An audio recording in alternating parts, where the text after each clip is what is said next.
Magandang araw mga bata. Kumusta na kayo? Sana sa pagharap natin sa module na ito, tayong lahat ay malakas at masigla. Kaya bago ang lahat, tayo muna ay manalangin.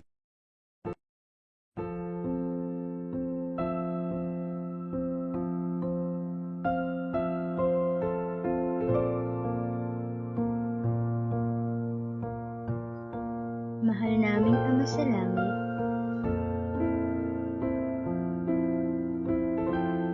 iyong dinggin ang aming pasasalamat at munting panalangin. Salamat po, Panginoon, sa panibagong araw na ipinagkaloob mo upang kami matuto. Salamat po sa pagkakataong ibinigay mo upang muli naming makasama ang aming guro at kamag-aral. Panginoon, bigyan mo po kami ng karunungan at malusog na kaisipan upang lubos naming maunawaan ang aming mga aral.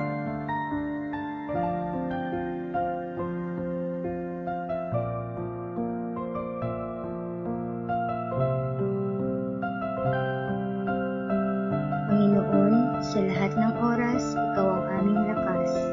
Amen.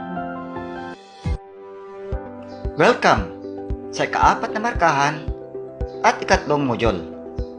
At ang ating tatalakayin sa linggong ito ay ang mga karapatan ng mamamayang Pilipino. Pero bago ang lahat, ay alamin muna natin ang layunin ng module na ito. Pagkatapos ng mga aralin sa module na ito, inaasahang matutunan mo ang sumusunod na layunin sa pagkatuto. Mga layunin sa pagkatuto. Unang bilang, matatalakay ang mga karapatan ng mamamayang Pilipino. At ang pangalawa, matutukoy ang mga karapatan ng mamamayang Pilipino. Mga bata, bago tayo magpatuloy, ay gawin muna natin ang subukin. Paano to? Basahin ang sumusunod na mga pangungusap. Isulat sa inyong kwaderno ang salitang tama kung ang pangungusap ay nararapat at isulat ang salitang mali kung ang isinasaad ng pangungusap ay hindi nararapat. Meron na ba kayong mga sagot, mga bata? Sige nga. Unang bilang. Ang bawat tao ay may karapatang pantao. Ang tamang sagot ay tama. Pangalawang bilang. Dahil sa pagiging makulit na bata ni Eman, hindi siya pinayagan ng kanyang magulang na makapasok sa paaralan ngayong taon. Ang tamang sagot ay mali. Pangatlong bilang. Hindi pinayagan si Rico na makapagpiyansa nang ikinulong siya sa kasong pananakit. Ang tamang sagot ay mali. Pang-apat na bilang. Nagalit ang ina ni Reka dahil nagsisimba siya sa ibang simbahan. Ang tamang sagot ay mali. Panglima, pinapakain ng wastong pagkain at binibilhan ng magagandang damit si Ana nang umampon sa kanya. Ang tamang sagot ay tama. Pang-anim na bilang, hindi pinayagang makaboto si Arnold sa kanyang napiling kandidato sa halalan. Ang tamang sagot ay mali. Kapitong bilang, ang bawat tao ay dapat magnakaw para yumaman. Ang tamang sagot ay mali. Ikawalong bilang, pinarusahan si Armando sa kasalanang hindi siya ang gumawa. Ang tamang sagot ay mali. Kasyam na bilang, ang lahat ng tao ay may karapatang makapag-aral. Ang tamang sagot ay tama. At ang panghuling bilang, malayang nakakapunta ng ibang bansa si Ira. Ang tamang sagot ay tama. Nakuha niyo ba lahat ang mga tamang sagot, mga bata? Mahusay. Mga bata, sa nakaraang aralin, natutunan ninyo ang mga batayan ng pagiging isang mamamayang Pilipino ayon sa 1987 sa Ligang Batas ng Pilipinas. Natutunan mo rin kung ano ang dalawang uri ng pagkamamayang Pilipino. Ito ay ang likas o katutubo at naturalisado. Nalaman mo rin kung sino-sino ang mga mamamayang naninirahan sa ating bansa at kung paano maging mamamayang Pilipino ang isang taong hindi ipinanganak sa ating bansa. Kaya mga bata, halina't ating tuklasin ang ating aralin sa linggong ito. Ano to? Pagmasdan ang mga larawan.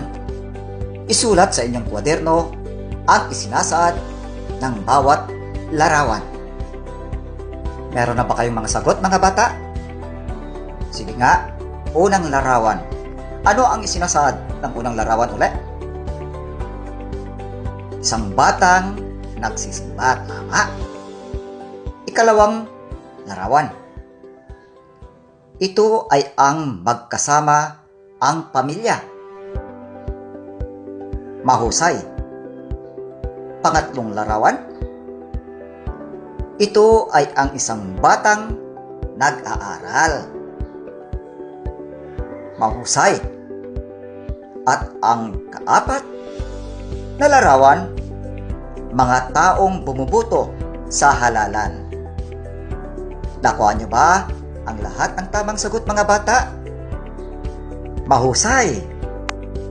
Upang mabigyan ng proteksyon at makapamuhay ng ligtas, tahimik at matiwasay ang bawat Pilipinong tulad mo, ang 1987 sa Ligang Batas ng Pilipinas ay nagtakda ng karapatan para sa bawat mamayan ng Pilipinas.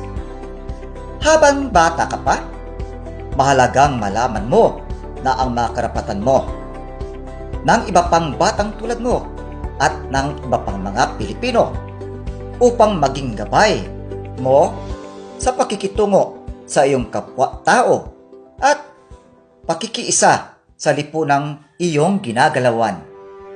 Ano nga ba ang ibig sabihin ng karapatan? Ang karapatan ay anumang bagay o paglilingkod na tinatamasa ng isang tao nang naaayon sa batas. Bilang isang demokratikong bansa, ang Pilipinas ay lubhang pinapahalagahan ang karapatan ng bawat mamamayan. Ang mga karapatang ito ay nakasaad sa Kalipunan ng mga Karapatan o kaya Bill of Rights sa Artikulo 3, Section 1 hanggang 22 ng 1987 sa Ligang Batas ng Pilipinas. Ang karapatan ng mamamayang Pilipino ay nauuri sa tatlo. Ang karapatang likas, ayon sa batas, at konstitusyonal. Ang karapatang konstitusyonal ay napapangkat naman sa sibel, politikal, palipunan, at pangkabuhayan at karapatan ng nasasaktal. Mayroon ding kalipunan ng mga karapatan ng mga bata na batayan ng mga karapatan ng mga bata sa buong mundo. Ito ay binuo ng samahan ng nagkakaisang mga bansa o kaya United Nations. Karapatang konstitusyonal. Ang karapatang konstitusyonal ay mga karapatang napaloob sa Saligang Batas ng Pilipinas. Ang mga karapatang ito ay maaaring tanggalin, baguhin o dagdagan sa pamamagitan ng rebisyon sa konstitusyon. Ang karapatang ito ay may 4 na uri.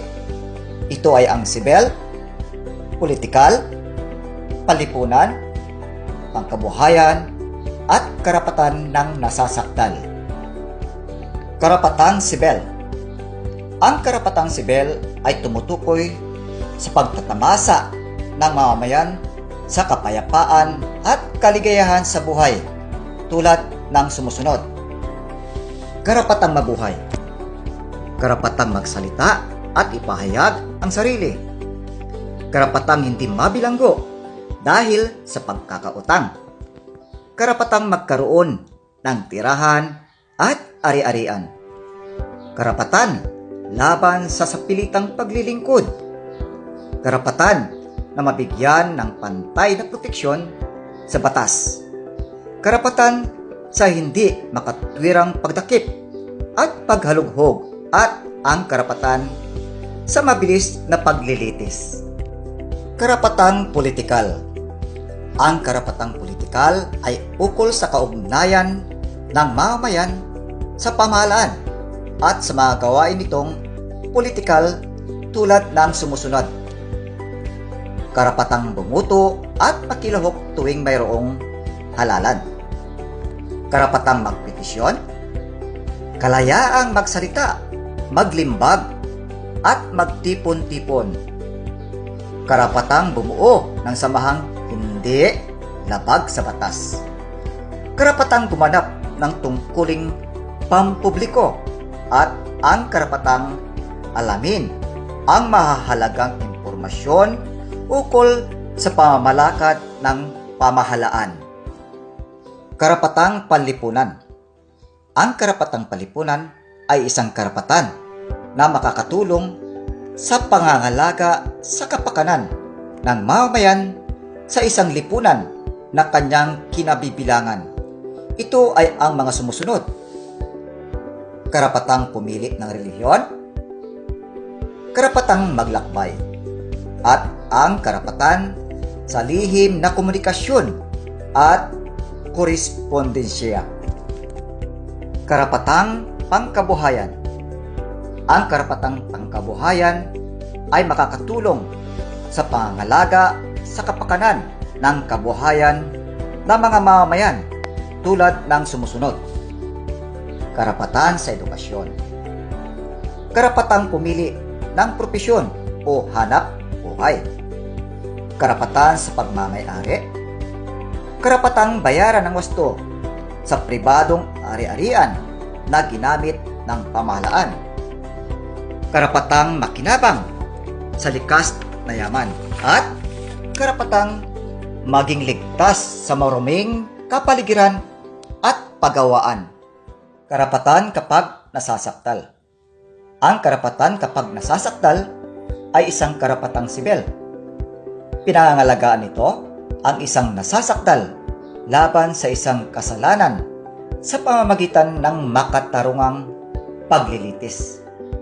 Kasama sa karapatang ito ay ang mga sumusunod. Karapatang marinig sa hukuman, karapatang malaman ang kaso laban sa kanya, karapatang kumuha o pumili ng magaling na abogado, karapatang tumanggap ng sapat na tulong, karapatang magkaroon ng testigo, karapatan sa madalian at walang kinikilingang paglilitis, karapatang makaharap sa umaakusa at mga saksi, karapatan laban sa malupit at hindi makataong pagparusa, karapatang maituring na inosente o walang kasalanan hanggang hindi pa napapatunayan sa korte, karapatan laban sa dalawang ulit na kaparusahan sa iisang kasalanan, at karapatang magbayad ng piyansa upang pansamantalang makalaya. Mga karapatan ng mga bata. Ang karapatan ng mga bata ay isang pandaigdigang kasunduan ng mga karapatan ng mga bata o kaya'y Universal Declaration of Children's Rights na binuo ng Samahan ng Nagkakaisang Bansa o United Nations upang matugunan ang pang-aabuso sa mga kabataan sa iba't ibang panig ng mundo. Ang mga sumusunod ang napapaloob sa nasabing kasunduan. Karapatang mabuhay. Karapatang magkaroon ng pangalan at nasyonalidad. Karapatang alagaan at mahalin ng magulang. Karapatang maging malusog. Karapatan sa sapat na pagkain, damit at tirahan. Karapatang magpahinga at makapaglaro. Karapatan sa sapat na edukasyon. Karapatan sa malayang pagpapahayag sa sarili. Karapatan sa malayang pag-iisip, budhi at relihiyon. Karapatang magtamasa ng maayos na pamumuhay kahit may kapansanan. Karapatan maprotektahan laban sa mga diskriminasyon. Karapatan sa mga impormasyong kapaki-pakinabang. Karapatang ampunin kung ito ang higit na makakabuti. Karapatan na mabigyan ng proteksyon laban sa pagdukot at pagbenta ng mga kabataan. Karapatang mabigyan ng proteksyon laban sa armadong labanan. Karapatan mabigyan ng proteksyon laban sa malulupit na parusa. Karapatang mabigyan ng proteksyon laban sa bawal na gamot. Karapatan na mapangalagaan laban sa sexual na pagmamalabis at karapatang mapangalagaan sa pansamantalang paghahanap buhay. Ngayong nalaman na ninyo ang mga iba't ibang karapatan ng mga mamayang Pilipino, ay sigurado akong masasagot ninyo lahat ang mga gawain sa module na ito. Kaya mga bata, handa na ba kayo? Mahusay. Unang gawain, pagyamanin. Panuto. Tukuyin kung alin sa sumusunod na karapatan ang inihayag ng bawat pangungusap. Isulat ang tamang sagot sa inyong kwaderno at gawin ito sa loob ng 5 minuto. Ikalawang gawain, isa-isip. Panuto. Kumpletuhin ang pangungusap. Piliin sa kahon ang tamang sagot at isulat ang sagot sa inyong kwaderno. Gawin ito uli sa loob ng 5 minuto. Pangatlong gawain, isagawa. Panuto. Alamin kung anong uri ng karapatan ang inilalarawan sa mga sumusunod na pangungusap. Pumili ng sagot sa kahon at isulat sa inyong kwaderno. Gawin ito sa loob ng 5 minuto. Ika-4 na gawain, tayahin. Panuto. Basahin ng mabuti ang mga katanungan at pumili ng sagot. Isulat ang sagot sa inyong kwaderno. Gawin ito sa loob ng 5 minuto. Panghuling gawain, karagdagang gawain, at ito na rin ang inyong performance task. Panuto. Basahin ang mga sitwasyon at isulat sa iyong kwaderno ang iyong kasagutan sa mga katanungan. Gawin ito sa loob ng 5 minuto. At dyan nagtatapos ang ating aralin sa linggong ito. Hanggang sa muli mga bata, tandaan at aral na mabuti upang ang buhay ay bubuti. Paalam mga bata at mag-ingat tayong lahat.